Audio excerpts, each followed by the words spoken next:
ډېر خلک دا تپوس کوي یاره وایي زه دکان جوړ کړم او دکان لاله هېڅ ګټه ونه کړي، دکان کې مې برکت نه وي، روزګار شروع کوم او روزګار مې سمې نه خوري، ګاډی مې واخیستو او ګاډی لاله سمې ونه خوړو، کور مې جوړ کړ او کور کې مې څه خیر او برکت رانلی، دارنګې ماشومان مې بیمار دي، په خپله بیمار یم.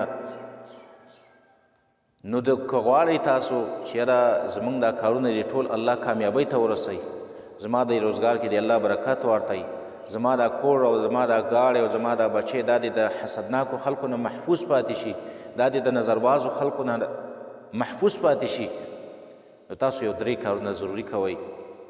یو کلم چې په تاسو باندې الله څه نعمت وکړي، الله دله ګاډی درکو، مثلا الله دله کور درکو، الله دله روزګار درکو، نو هغه څه نه څه پټ ساته، یا د یو د روزګار اراده کړې ده نو څه نه څه د مخکې نه هغه مه خلکو ته شو کوه، یعنې داسې مه کوه چې مثلا په نغري باندې یا په چوله باندې سالن فروت دی او هغه لا پخ شوی نه دی او ته د هغې پکچر وباسې او ډایرکټ یې فیسبوک ته ورکړي، دسترخوان لا غوړېدلی نه دی او ته د هغې پکچر وباسې او ډایرکټ یې نیټ له ورکړي، ګاډی دې لا اخیستی نه دی د ګاډي تصویر دې ویستو او نیټ له دې ورکړو، کور دې لا جوړ کړی نه دی او د هغې تصویر دې ویستو او خلکو ته دې وښودو، دارنګې ماشوم دې لا په لوبو کې راغلی نه دی او د هغې تصویر دې ویستو او بیا دې نیټ له ورکړو. د دې نتیجه به دا شي چې ستا دا کار که ته مثلا دغه شان خلکو ته شوکې نو ستا حسدناک خلک به تا طرف ته راواوړي، تا طرف ته به سترګې شي، نو بیا به ته د حسدناکو په هغه مکرونو کې راګیر شي، دارنګې د نظربازو خلکو په نظر کې به ته راګیر شي. نو اول دا کار کوه چې دا خپل کار دی دا پټ ساته، ځکه رسول الله صلی الله علیه وسلم فرمایي استعینوا علی انجاه الحوائج بالکتمان فإن كل ذی نعمة محسود. رسول الله صلی الله علیه وسلم فرمایي تاسو د الله نه مدد غواړئ په کامیابولو د خپلو کارونو کې په پټوالي سره، د خپل کارونه د الله نه مدد هم غواړئ او د خپل کارونه پټ ساتئ، تا باندې چې یو نعمت شوی دی دا پټ ساته. ولې؟ فإن كل ذی نعمة محسود، هر نعمت چې په چا باندې وشي د هغه دپاره یو حسدناک انساني یو نظرباز سړی بیا نظر کی،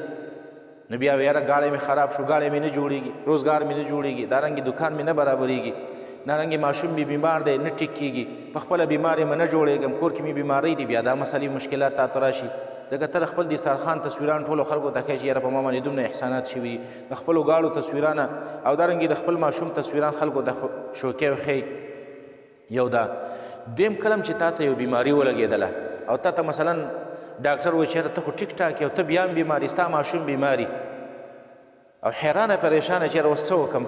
د دې لپاره یو بهترین دم په حدیث کې راغلی دی او هغې ته دم جبریل وایي، ډېر بهترین دم دی. رسول الله صلی الله علیه وسلم بیمار شو، نو جبریل امین ورته رالی وایي اشتکیته،